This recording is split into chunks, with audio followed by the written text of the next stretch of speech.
Hey, what's up everybody? Welcome to Car Question. We're sitting in the 2018 North American Car of the Year, the Honda Accord. It's been completely redesigned and it sure deserved that award, but it must have been a tight race with the Kia Stinger, that performance car, which is really interesting, and Kia surpassed itself with that. Honda won a lot of awards. So right now we're sitting in the 1.5 turbo touring model of the Accord. And when you look at the exterior, well, it's really sleek. You've got that nice design, those nice curves. It's sexy. You've got the rear and the line resemble to a coupe.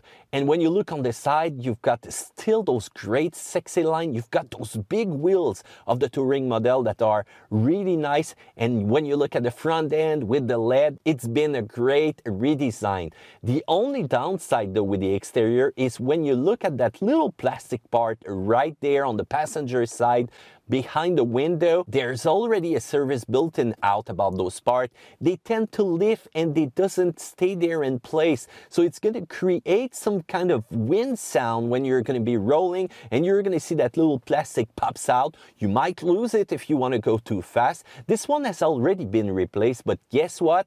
It's still doing the same thing. So they're gonna have to find a remedy to that little plastic right there in the door. When you look inside, the new multimedia system is awesome and great. We did a review of that system that was in the Honda Odyssey. So you've got some features that are different, but you will get a great view of what it is really. And believe me, there's major improvement, easy, fast to use. And I love also the Apple CarPlay feature inside that system. Otherwise, inside you've got the digital dashboard that you can configure, that you can personalize to your own. You've got the paddle shift, you've got the little bits of wood right here. All the comments are easy to use, and you've got great storage space also. If you got some passenger in the rear, they will feel comfortable and they can use the heated seat right there in the back of the car. But if they're 6 foot 4 inches taller, well, you're gonna have to bring them forward or they're gonna have to bend their head a little bit because of that kind of coupe line that goes down in the back.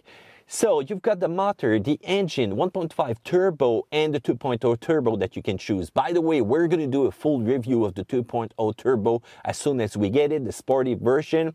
And I thought that the 1.5 could be short on power, but guess what? It's well adapted. And when you compare it to the older 4-cylinder, it's faster. Will it be more reliable? That's what we're gonna see later in 5 years, 10 years from here. So if you watch that video in that time, feel free to comment on how reliability has been going with the Honda Accord. 0 to 100, you're gonna see a video about that. They're kind of fast for a 1.5 turbo.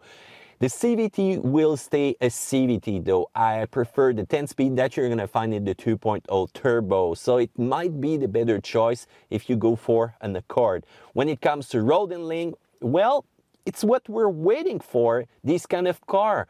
They're not really that performant, they're not really that sporty, but they do the job to keep you comfortable, and that's what we're waiting for when you buy in a car. It's comfortable, you've got great response of the engine, the fuel economy is there, 7-8 liter per 100 that we did. You can probably do better because sometimes we just push a little bit too hard on the pedal. You've got a lot of security element also in the car which is available, but you're gonna find that sometimes they warn you too soon of the danger ahead. So if you don't know what collision warning is, believe me, if you drive in a car, you will know it soon enough.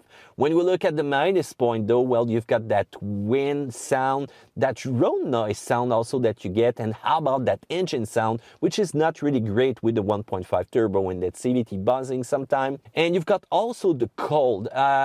What I mean, inside, you've got heated seat, they're slow. You've got the climate control, the heat, it's slow. You've got the heated steering wheel, it's slow. What's happening when you've got great cold out there? It's a good thing that you've got a remote starter that you can use right there on your key fob, but all those features doesn't work really fast, and that's what you want during winter. On the plus side though, you've got great road handling of the car, that's not bad. You've got also decent storage space in front, in the rear, and how about that trunk, which is really big.